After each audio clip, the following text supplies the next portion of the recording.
Bonjour et bienvenue dans l'univers du podcast Un Petit Talk. On a l'honneur de vous présenter notre premier commanditaire, la compagnie de vêtements de sport Rise, qui est une compagnie québécoise que j'adore, que Audrey adore également. Et aussi, on a un rabais exclusif pour vous, donc pour la première semaine de diffusion de ce podcast-ci. Donc à partir de la diffusion jusque dans 7 jours, il va y avoir un 20% qui est quand même un rabais considérable. Donc le rabais est le code promo Un Petit Talk, 20% de rabais sur tous les vêtements sur www.rise.ca. Et par la suite, si vous voulez utiliser le rabais Un Petit Talk, ça va vous donner un gros 10% sur les vêtements sport, le gear, donc des ceintures d'entraînement, des vêtements autant pour les hommes que les femmes, qui font bien à tout le monde et qui conviennent à tous.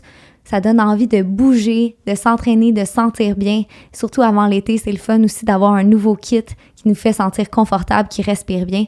Donc, je vous laisse là-dessus et on débute dès maintenant le podcast.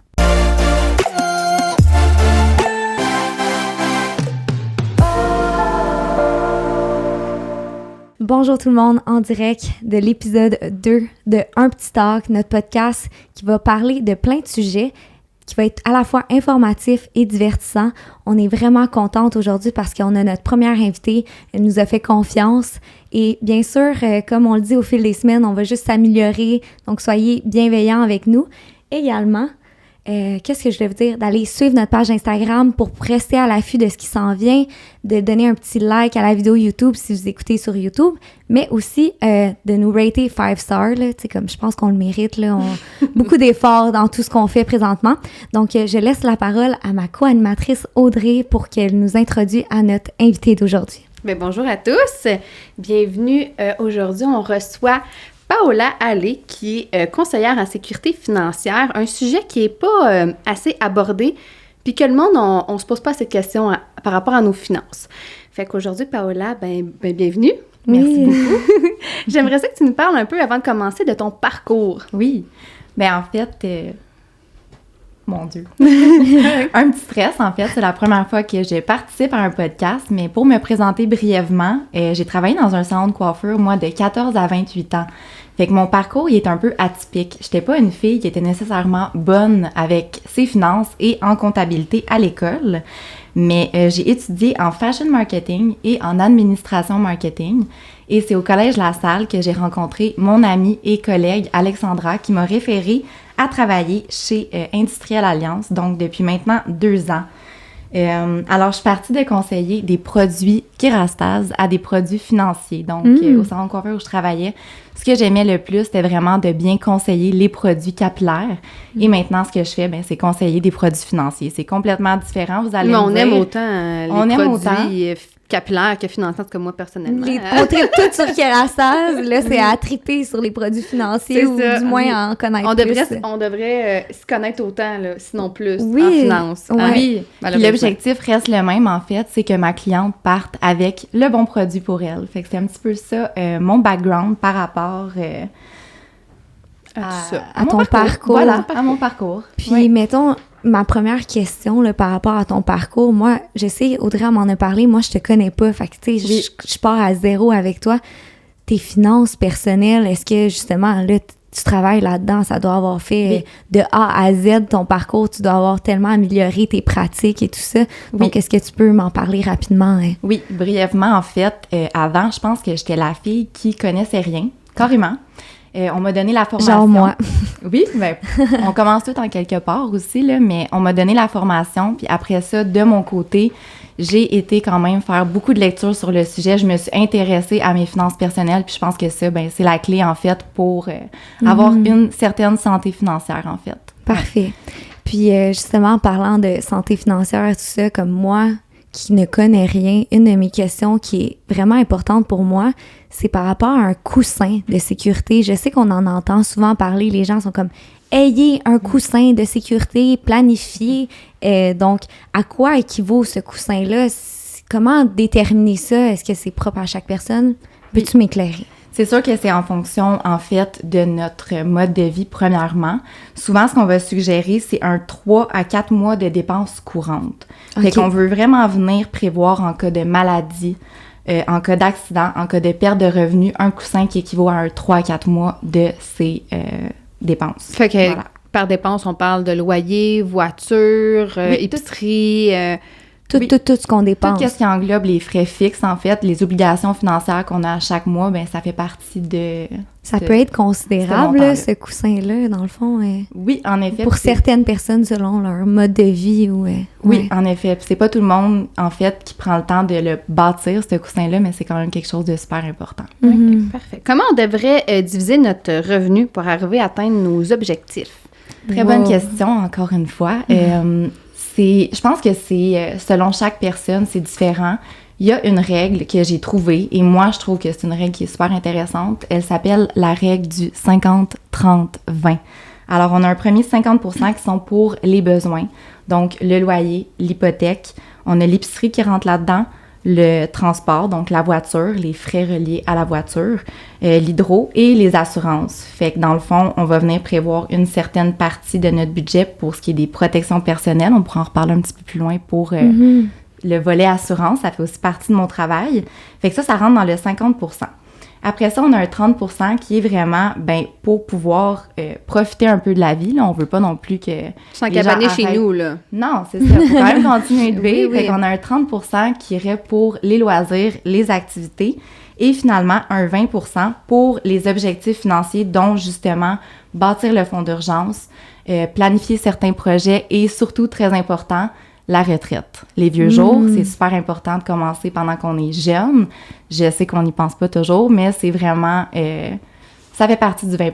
Voilà. C'est tellement vrai parce que moi, je me rapproche dangereusement de la trentaine. Oui. Puis on dirait qu'avant, c'était si loin.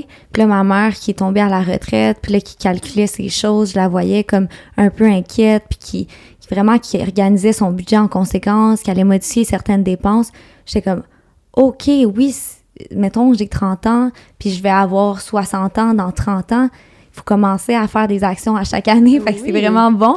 Puis là, tu parlais de protection par rapport à ton budget, puis tout ça, les assurances.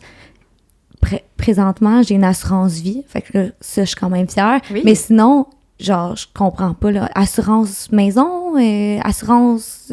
on les prend où? De quoi on parle, là? Les assurances, ça, c'est vraiment le sujet qui donne mal à la tête puis qui donne des fois même mal au cœur. J'ai un petit peu mal à la tête, là. Oui, parce que, tu sais, une assurance, ça reste que, tu sais, c'est un peu vendre de l'air, dans le sens que tu payes, mais tu sais, t'as rien de concret avec toi, là. T'sais. Exactement. Fait que c'est vraiment...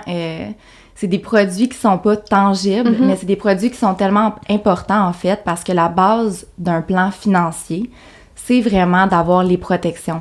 Puis moi, c'est ce que je fais principalement, là, les assurances de personnes. Fait qu'on a l'assurance vie pour venir couvrir en cas de décès.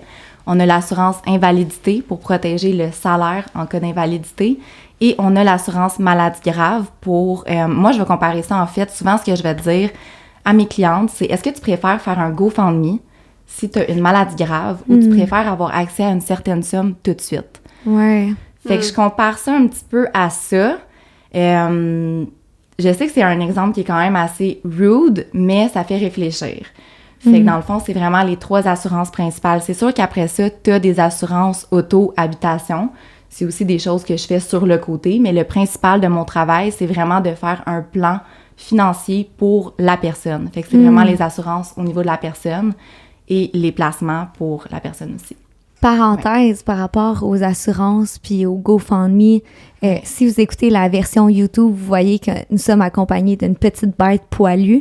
Puis justement, quand il s'est blessé au dos cette année, ça aurait pu être une dépense de plus de 10 000 $.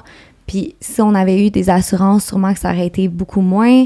On a déboursé plusieurs milliers de dollars dans ses soins. Oui. Et à la place de faire un GoFundMe, on avait prévu que c'est des dépenses en lien avec la possibilité d'avoir un chien, d'avoir une maison. Il y a des bris, des trucs du genre. On n'est pas à l'abri d'un accident. Oui, donc ça nous aurait vraiment... C'est une protection. C'est sûr qu'en plus, une assurance, c'est un peu au cas où que. Mais tu sais, quand ça arrive...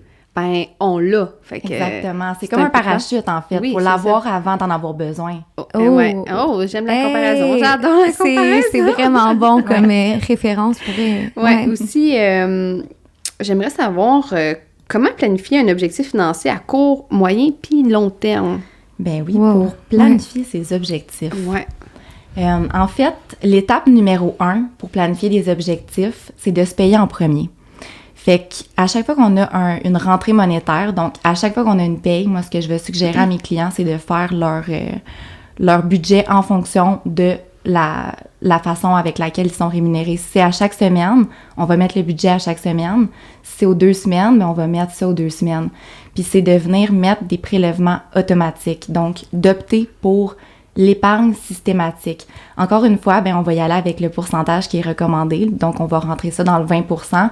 Puis il faut aussi que l'objectif, bien, faut qu'il soit réaliste, parce que souvent, j'ai des gens qui vont me dire, bien, moi, je vais m'acheter ma maison dans 1 an, puis là, quand vient le temps qu'on regarde le budget en fonction du revenu annuel, bien, ça ne fit pas. Fait que c'est là que je vais sortir un outil qu'on appelle la calculatrice financière, qui est disponible sur Internet. Puis je vais montrer à ma cliente, en fait, voici ce que ça peut donner si tu fais tel effort d'épargne. Puis là, elle va se rendre compte que, ouais, dans 1 an, finalement, c'est pas réaliste. Fait qu'on va vraiment y aller avec quelque chose de réaliste, avec un pourcentage en fonction du revenu. Fait que je pense que ça serait ça le plus important pour planifier ses objectifs financiers. Parfait. As-tu un petit exemple d'objectif financier à y avoir? Oui. Bien, en fait, souvent, ce que je vais faire, moi, ça va être l'achat d'une propriété parce que ma clientèle, bien, pas mal entre 20 à 35 ans présentement. Donc, j'ai beaucoup de jeunes femmes qui veulent faire l'achat de leur première propriété. Fait que ce qu'on va faire, c'est vraiment ouvrir un REER ou un CELI. On pourra en parler un petit peu plus loin de la différence entre les deux.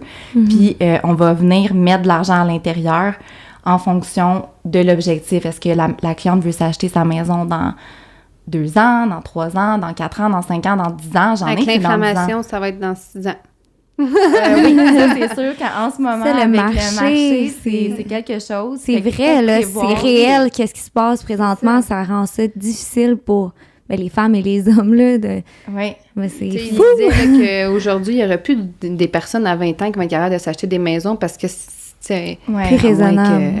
Fait on revient encore une fois à ça. La clé du succès en investissement, puis quand on veut établir des projets, c'est le temps. Fait que de commencer plus tôt que trop tard, parce que plus on commence tôt, plus l'effort est facile. Plus on commence tard, plus il faut redoubler d'efforts pour y arriver. Fait que je pense que ça, c'est la clé du succès. Puis quand on parle d'inflation, justement, là, je parle beaucoup, là, ça me donne plein d'idées. Pour ce qui est de l'inflation, ce que j'aime faire quand ma cliente veut planifier sa retraite, on a un genre de piton qu'on peut mettre à on avec les prélèvements automatiques quand on fait une adhésion pour ouvrir un REER puis un CELI, puis ça s'appelle l'indexation des cotisations. Fait que ce que ça vient faire, l'indexation des cotisations, puis là, je veux pas vous perdre. Non, ça va, là, c'est assez clair. Oui, c'est assez clair, parfait, ouais. J'aime ça. Fait que ce que ça vient faire, l'indexation des cotisations, c'est que, exemple, à l'année 1, tu vas commencer à mettre 100 $ par 2 semaines dans un REER pour ta retraite. À l'année 2, on veut que ça suive l'inflation.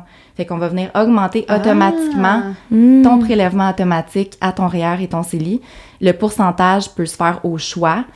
Ça peut être aussi un montant qui est en dollars. Fait que, donc, 120, après ça, l'année d'après, 130 ou exactement. Augmenter comme ça. Fait que ça se fait automatiquement. Fait que t'as pas le temps d'oublier de le faire, puis ton placement va suivre l'augmentation du coût de la vie. Des fois, quand il faut que tu y penses, de dire, OK, ben il faut que je mette cet argent-là de côté, puis qu'il faut que tu le fasses toi-même, on a moins tendance à le faire, puis à y réfléchir, puis on va peut-être se dire, non, cette semaine, je vais m'acheter un autre morceau de linge, au lieu d'aller le mettre. Tu sais, quand il n'est plus dans ton compte de banque, tu n'y as pas accès. Fait que c'est plus facile de dire, je l'ai juste pas. Je le vois pas. Je l'ai placé. Ouais, exactement. Puis par rapport à ça, mettons, placer tôt, commencer tout jeune le plus possible, c'est si on a des auditrices ou des auditeurs plutôt jeunes, tu sais, comme go, là, I wish qu'à 20 ans, j'aurais eu le bon réflexe, mais malheureusement, j'avais des besoins, des envies différents. Ils n'en parlent pas non plus dans les écoles. Oui, c'est ça, on n'a pas, je pense, l'éducation aussi à l'école, le cours d'économie, je pense même pas qu'il l'a encore.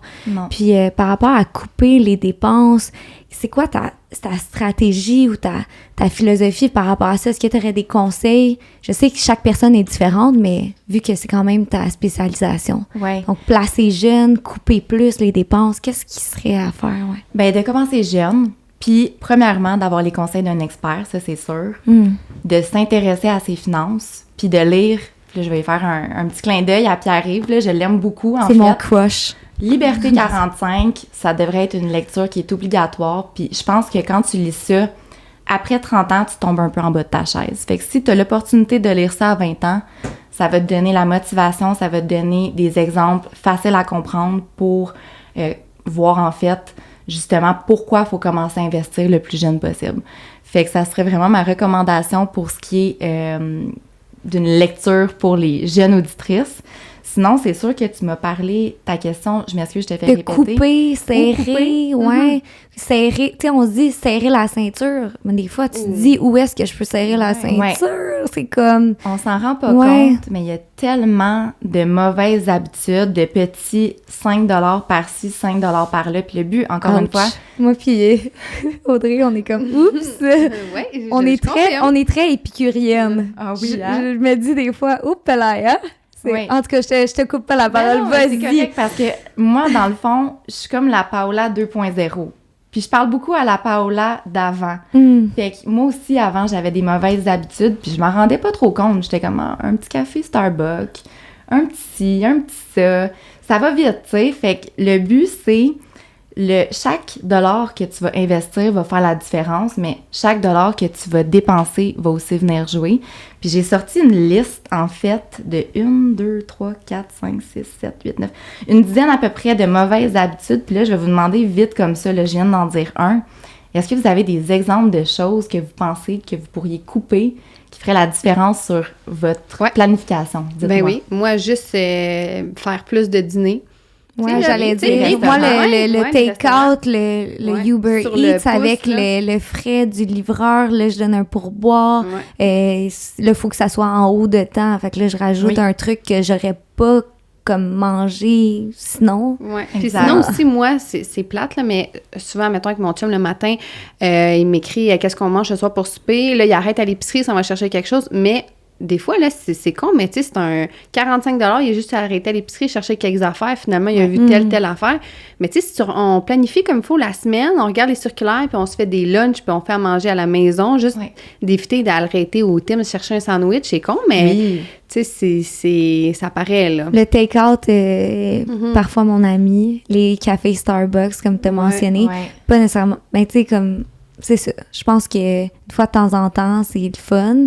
Mais quand c'est l'habitude du quotidien... C'est ça. Fait que le but, c'est pas d'arrêter de vivre. C'est correct d'y aller une fois de temps en temps, mais quelqu'un, exemple, qui a l'habitude d'y aller 5 jours par semaine au Starbucks, c'est littéralement un placement, là. C'est une mise de fonds pour une maison, là. Quelqu'un qui est allé l'autre fois au Starbucks, puis ça m'a coûté 12 $ pour un grand café. Ouais. 2 grands cafés, c'est possible? Peut-être... Deux petits. Mais les cafés spécialisés, on vous aime, Starbucks. Vos cafés sont délicieux, en fait. Est-ce que tu as d'autres trucs que tu mentionnerais pour les mauvaises habitudes? Oui, c'est ça. Pour compléter vos réponses, vous avez déjà comme nommé plusieurs éléments, mais les cafés à 7 $, les bouteilles d'eau à gauche puis à droite, les billets de loterie. Moi, je suis pas très dépensée. Je pense que notre génération, peut-être qu'il y en a des gens qui trippent. Il y en a, j'en connais. Mais moi... Petit clin d'œil à ceux qui m'écoutent. Ouais, mais vous pourriez nous le dire dans les commentaires, laquelle de vos dépenses, vous savez que c'est une petite dépense coquine que vous pourriez mettre... coquine, mon Dieu. Ouais! Quel genre de dépense? Les sextoys. De quoi qu'on parle? OK, on y retourne dans notre sujet principal. Je sais où c'est que je m'en vais avec ça. Fait que oui, exactement. Fait que tout ce qui est... les mauvaises habitudes, je reviens, ça m'a comme un peu ailleurs aussi, là. Fait qu'on a dit les billets de loterie, les restaurants, ceux qui fument la cigarette. Mauvaise habitude, mais les finances aussi, c'est fou à quel point c'est pas bon pour la santé, puis c'est pas bon pour la santé financière. Fait que c'est pas le temps facile d'arrêter de fumer, mais ça pourrait être intéressant de regarder l'économie de coût. Ensuite de ça, on a les taxis, fait que les Uber de ce monde, les frais de carte de crédit, on pourra en parler un petit peu plus loin de ça aussi. C'est fou à quel point les frais de carte de crédit, ça peut manger vos économies. Les applications payantes, Netflix, Spotify, name it, il y en a tellement. Si tu es abonné à Disney+, un moment donné, il faut faire le ménage, là. Tu peux en choisir quelques-uns, mais de toutes les avoir, c'est encore une fois un placement qui y passe, en fait.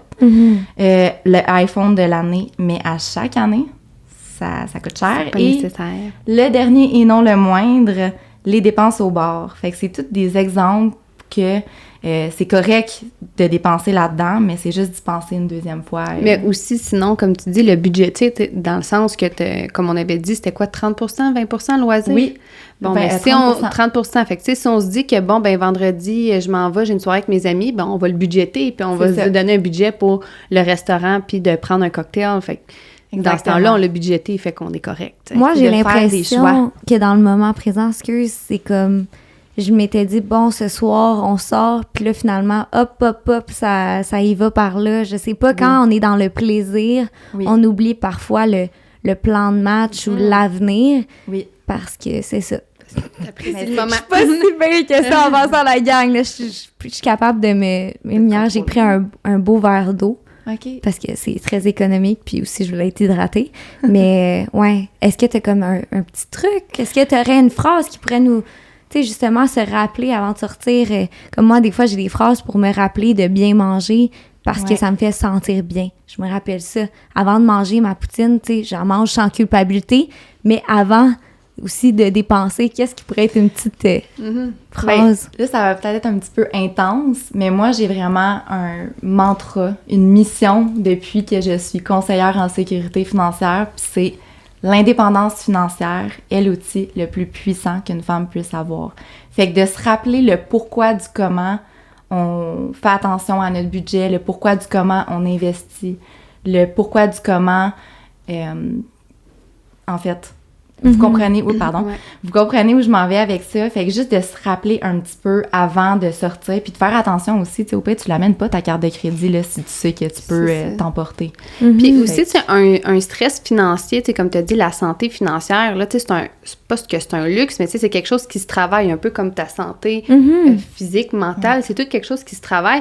Puis je pense que quelqu'un qui est stressé financièrement, c'est très lourd pour la santé, à porter, ça amène des stress, ça amène des conflits dans les couples. Fait que, tu sais, je pense que de se rappeler que l'objectif qu'on s'est fixé, tu sais, d'avoir une maison ou quoi que ce soit, tu sais, ça va vraiment peut-être dire, écoute... espèce de récompense plus loin que le moment présent du plaisir de sortir puis acheter comme 12 drinks, puis finalement, est-ce que ton objectif qui était ta maison ou ton lieu de vie ou l'activité ou le beau voyage que tu planifies l'année prochaine va plus valoir la peine, tu sais? C'est ça. Ouais. Puis souvent, j'ai vu passer sur Instagram un gars justement dans un podcast, puis il disait, si on n'arrive souvent pas à nos objectifs, c'est parce qu'on est trop concentré à ce qu'on veut au moment présent au lieu de ce qu'on veut dans l'avenir. Fait que faut mettre nos émotions de côté en investissement puis dans tous les sens. Quand on dépense, quand on investit, les émotions, faut les tasser parce que quelqu'un, exemple, qui veut se récompenser, va aller s'offrir quelque chose. Quelqu'un qui veut se punir, j'ai pas eu une bonne journée, je vais aller magasiner. C'est vraiment de réfléchir puis de mettre ses émotions de côté. Je suis bien d'accord. On va revenir un peu, on a parlé un peu plus tôt de la retraite, de c'était commencer le plus tôt possible. Est-ce que tu as comme, pas un deadline, mais un temps, puis peut-être aussi, ça serait quoi un bel objectif de montant à avoir à la retraite? Excellente question. J'ai souvent parlé sur mes réseaux sociaux d'accumuler 1 million pour la retraite, puis les gens souvent vont trouver ça intense. Mais j'ai trouvé un article, il n'y a pas si long, qui dit que faudrait que je vous donne la référence, là, je vais pouvoir la partager sur mes réseaux sociaux, mais ça parlait que la moyenne pour prendre sa retraite, le montant nécessaire, c'était autour de 1,6 million. Fait que je veux pas faire peur, mais encore une fois, pour répondre à ta question, quand commencer? Le meilleur moment pour commencer, c'était hier. Le deuxième meilleur moment, c'est aujourd'hui. Fait que de commencer le plus rapidement possible pour sa retraite, ça va faire, puis là, je vais pas oublier, fait que je regarde un petit peu, là, ça va faire un effet boule de neige, en fait. On va vraiment venir faire des intérêts composés plus vite qu'on commence. Puis là, je ramène un petit peu ça encore à Pierre-Yves McSwain, il en parle dans son livre. On parle beaucoup de rendement composé ici, puis il parle que 1 $ à 20 ans, ça l'équivaut à 7 $ à 60 ans. OK, quand même, là. Oui. Fait que c'est ça. C'est important de commencer le plus vite possible. Vraiment. Ouais. Justement, on s'en parlait tantôt avant d'enregistrer ceci. C'est la première année où je mets des CELI. J'avais mis des REER l'année passée. Fait que là, moi, je suis quand même familière avec le concept du REER, mais là, c'est quand même tout nouveau pour moi. peux-tu nous démystifier justement les placements qui est le CELI et le REER? Oui. Ça a un peu rapport à la retraite, donc je te laisse... Oui. En fait, le REER, le CELI, c'est 2 boîtes vides. Selon ce qu'on va venir mettre à l'intérieur en termes de placement, c'est ça qui va venir déterminer le rendement. Fait que c'est pas vrai qu'un REER ou un CELI va avoir un meilleur rendement un que l'autre. Ça va vraiment dépendre de ce qu'on va venir mettre à l'intérieur. Donc, pour ça, il faut faire ce qu'on appelle un profil investisseur. On pourra en reparler tout de suite après, mais je ramène ça à la différence entre le REER et le CELI. Maintenant, c'est la mécanique. Pourquoi la mécanique? Parce que le REER, quand tu vas venir mettre de l'argent à l'intérieur, ça va venir diminuer ton revenu annuel imposable. Fait que quelqu'un qui gagne un gros salaire annuel va avoir tendance à vouloir venir chercher un REER pour diminuer les impôts qu'il paye. Pour changer de braquette au niveau des impôts. Exactement, tu as tout compris. Okay. Par contre, un coup qu'on va retirer l'argent du REER, on va se retrouver à être imposé sur les sommes qu'on retire. C'est pourquoi souvent le REER va être associé à la retraite. Pourquoi? Parce qu'à la retraite, on n'a plus de revenus qui rentrent. Le CELI, lui, t'en mets, t'en enlèves, il se passe rien. Le seul point commun des deux, c'est que l'argent à l'intérieur est à l'abri de l'impôt, en fait. Fait que je pense que c'est la meilleure façon, la plus simple de l'expliquer. Est-ce que non, moi, c'est bien? Ouais.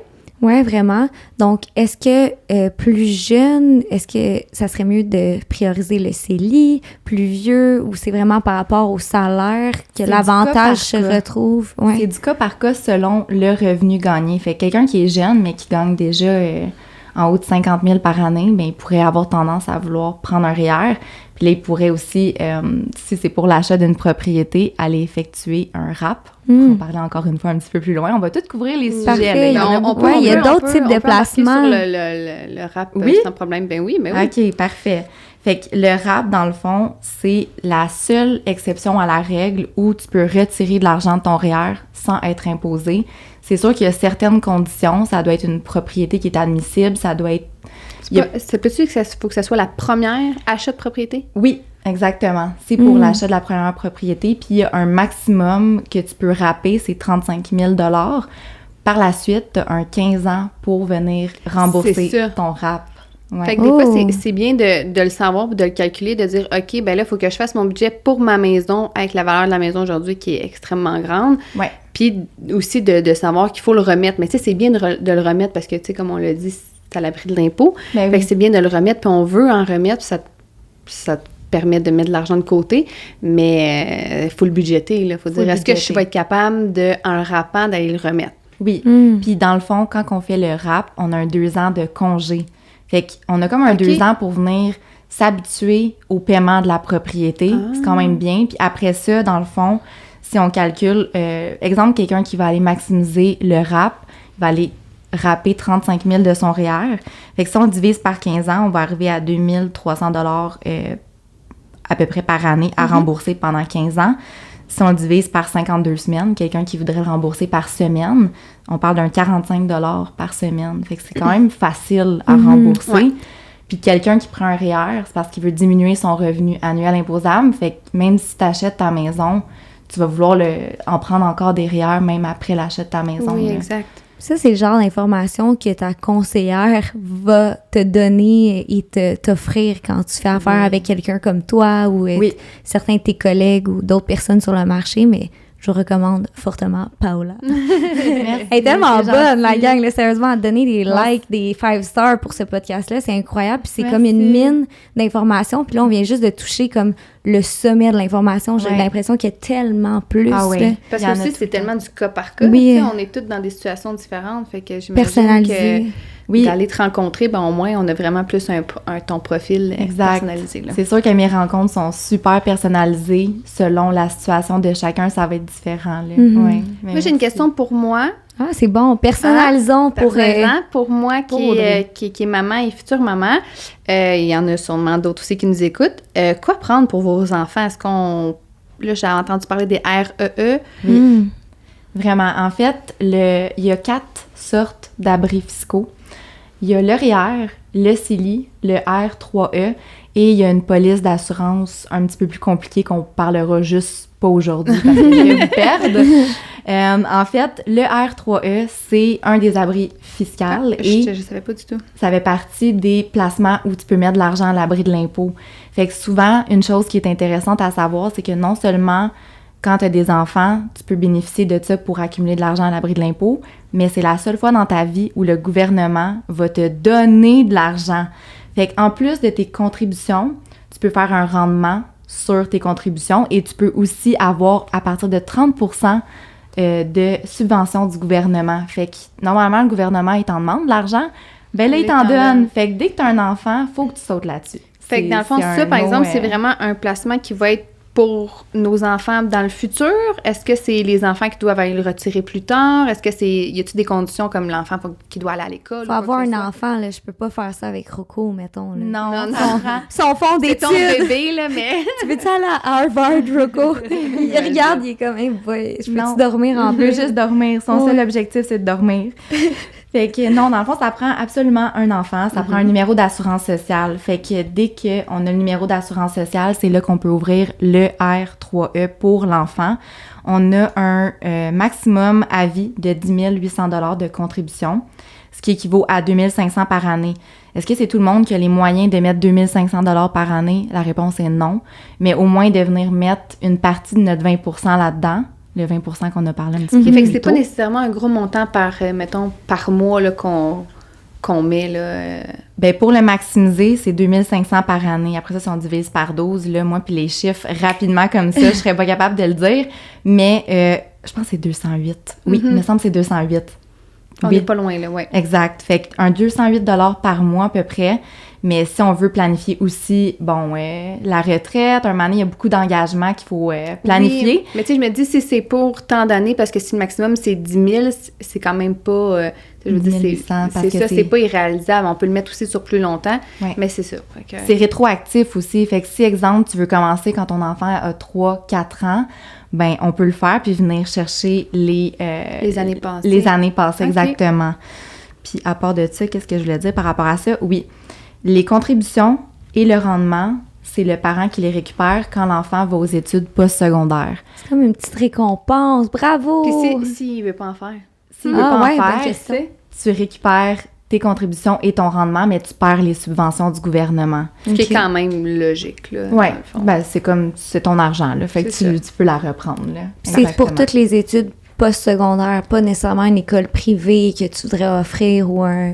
C'est vraiment tout ce qui est cégep, tout ce qui est université. Puis je pense que ça peut être aussi un cours professionnel. C'est pas obligé d'être nécessairement le cégep. OK, vraiment intéressant. C'est vraiment postsecondaire. Postsecondaire, exactement. Puis mettons, moi, là, on dirait avec ce podcast-là, je me sens encore plus éveillée, allumée à l'investissement. Oui. Comment, justement, se trouver une conseillère financière? Comment trouver quelqu'un qui a un bon fit? C'est où qu'on trouve ça? Tu googles conseillère financière, puis tu regardes, comme j'aimerais savoir ton opinion en tant que conseillère. Oui. Bien, on a toujours 2 choix. Ben en fait, il y en a comme 3, mais je vais résumer ça à 2 pour aujourd'hui. Il y a les conseillers qui travaillent dans les banques, puis il y a les conseillers qui travaillent comme moi pour les compagnies d'assurance. Fait que dans le fond, la différence entre les deux, c'est que le client qui va aller à sa banque va aller vers le conseiller. Lui, le conseiller, il est assis au bureau et il est rémunéré à salaire. Fait que lui, il va attendre les clients qui viennent à lui. Moi, la différence, c'est vraiment moi qui vais chercher mes clients. Je suis rémunérée 100% à la commission. Mais la différence la plus grande, c'est aussi par le nombre de clients qu'on va voir par semaine. Un conseiller qui travaille dans une banque va voir un nombre beaucoup plus grand de clients par jour, par semaine, versus moi. Je vais vraiment prendre mon temps avec chaque client. Je vais prendre 1 heure, je vais prendre 2 heures juste pour faire une analyse s'il faut. Après ça, je vais revoir mon client pour y faire mes propositions. Ça va être un autre 1 heure, un autre 2 heures. Fait que c'est vraiment ça la différence. Moi, ça se peut que je vois 10 clients par semaine, puis c'est une bonne semaine quand je vois 10 clients dans une semaine, là. Fait que la différence est là. Ensuite de ça, ben c'est sûr qu'il faut valider si le conseiller a un permis pour travailler. Donc, avec l'Autorité des marchés financiers, on peut aller vérifier avec le numéro de certificat si la personne est qualifiée. Puis un autre indice que j'ai retrouvé dans une autre lecture que j'ai faite tout récemment, là, un livre de Fabien Major qui s'appelle « Petits secrets et gros mensonges de votre banquier ». On parle beaucoup de trouver un conseiller, en vérifiant aussi sur un peu, soit son LinkedIn, sur les réseaux sociaux, sa présence en fait, pour être sûr que la personne est de bonne... Mœurs, c'est un mot ça? Mœurs, tu sais, comme de confiance. De bonnes intentions et de bonne confiance, exactement. Fait qu'un autre critère qui est super important, ben c'est ça, c'est d'avoir confiance en la personne qui va te parler, te proposer des produits financiers. Je pense que c'est un élément qui est super important, là. Je pense aussi que c'est bon d'en rencontrer, puis tu sais, qu'il y ait un fit, parce que c'est quand même la personne à qui tu parles de tes finances, puis des fois, ben t'es peut-être moins à l'aise. Fait qu'aller en rencontrer, je pense, quand même important de parler avec la personne, soit aujourd'hui en Zoom ou en vrai, pour voir est-ce que ça fit, est-ce que je me sens à l'aise, puis est-ce qu'elle comprend vraiment la personne, mes besoins. Oui. Tu sais, puis comme on parlait un peu plus tôt avant le podcast, il y a une différence entre une conseillère qui veut t'éduquer ou une conseillère qui veut juste placer ton argent. Ouais. Puis là, ben ça dépend aussi toi, c'est quoi que tu as comme bagage, est-ce que tu t'y connais? Puis là, ben à ce moment-là, de choisir une conseillère, j'imagine, qui fit vraiment plus avec toi, là. Souvent, ce que je vais dire à mes clientes en première rencontre, c'est la première rencontre, c'est exploratoire. On voit un petit peu s'il y a un clic, s'il y a un match entre nous deux. Fait qu'on va être sûr que tu t'en vas à la même place, qu'on a la même vision un peu, en fait, de nos finances personnelles. On veut qu'il y ait un match. C'est vraiment ça le résumé de ce que j'essaie de dire présentement. Ouais, ben je trouve ça vraiment pertinent. Puis comme dans tout dans la vie, autant une conseillère financière qu'un entraîneur, qu'une amie, on doit avoir de quoi qui fit, là. Sinon, ça va être pas le fun, le lien de confiance. Tout va être un petit peu plus difficile.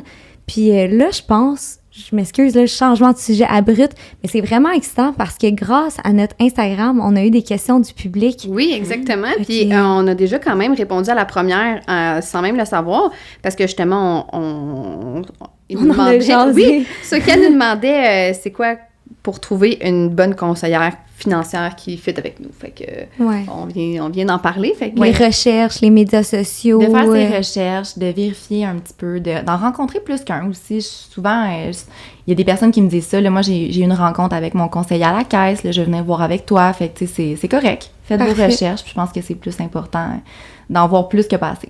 Parfait. Ouais. On a aussi Caroline qui demande: est-ce qu'on peut parler de notre salaire à notre employeur pour suivre l'inflation? Ou peut-être comment l'aborder, parce que je pense que ça va de soi, mais je te laisse... Mais c'est sûr que moi, ma spécialité, c'est plus en lien avec le placement à ce moment-là. C'est sûr que, oui, l'employeur se doit un peu de venir suivre ce phénomène-là, mais quand on va venir justement mettre l'indexation des cotisations à ces placements, on va venir suivre l'inflation. Fait que ça aussi, on en a parlé un petit peu tantôt. Comment le parler à son employeur? Ben, je pense que... Puis ça, c'est un conseil un petit peu plus personnel rendu là, mais dans la vie, demandez et vous recevrez. Si tu demandes pas, ben t'as rien à perdre de le demander puis d'en discuter, d'avoir une conversation. Moi, personnellement, ma demi-sœur, elle travaillait justement dans le domaine aussi. Puis avec son nouvel employeur, elle a été super honnête, puis elle a dit, écoute, moi, mes dépenses, c'est ça. Puis moi, pour y arriver, ben j'ai besoin d'un salaire de temps par année. Ouais. Elle a été super honnête, puis elle a dit, ben je suis contente que tu m'en parles, parce que, tu sais, dans le fond, je veux que tu sois confortable, puis j'ai pas envie que tu sois à la gorge toujours. Fait que on veut te garder, fait qu'on va t'accorder ton salaire. Je pense que, est-ce que, je sais pas, vous ressentez ça par rapport à l'homme et à la femme? Comment l'homme, quand lui, il dit, OK, je veux faire plus... Lui, il est ambitieux. Lui, c'est un homme là, vraiment là, qui veut des grands objectifs, qui est juste comme dans l'action. Ouais. Une femme qui demande, ben voyons, elle est donc bien greedy. Le mot me vient en anglais.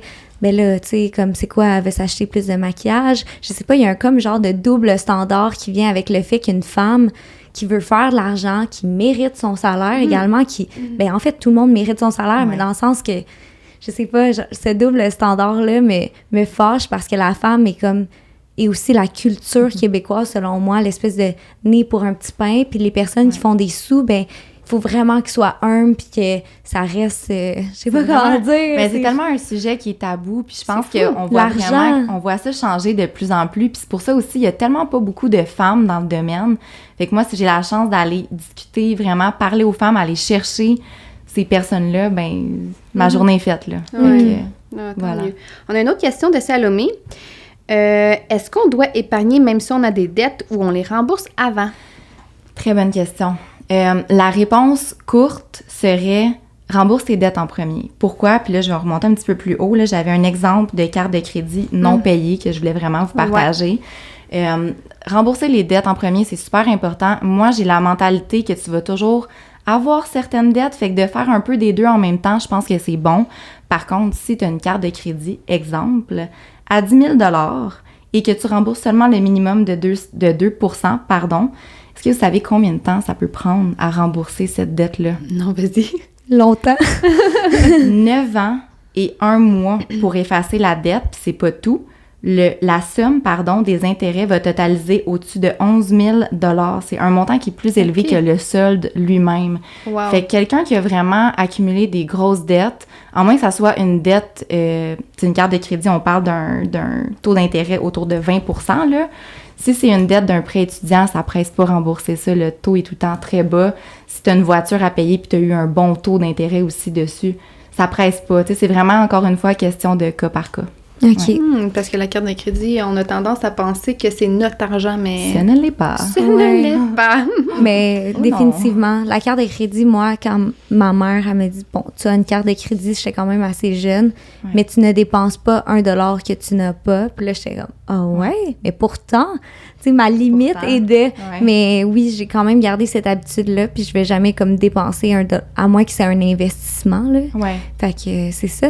Puis là, je sais que tu as comme mentionné 3 livres. J'aimerais ça qu'on revienne, qu'on les présente à la caméra. Oui. Puis, tu sais, justement, là, s'informer, en apprendre plus, c'est l'information, ça vaut de l'or. Puis comme, j'aimerais que tu nous parles de tes top 3 en finance pour les livres. Oui, je les ai amenés avec moi, en fait. Là, c'est vraiment... Puis c'était dur à choisir parce que j'en ai lu beaucoup là, depuis que je travaille dans le domaine. Je me suis vraiment intéressée, puis je pense que c'est avec ça que j'ai le plus appris.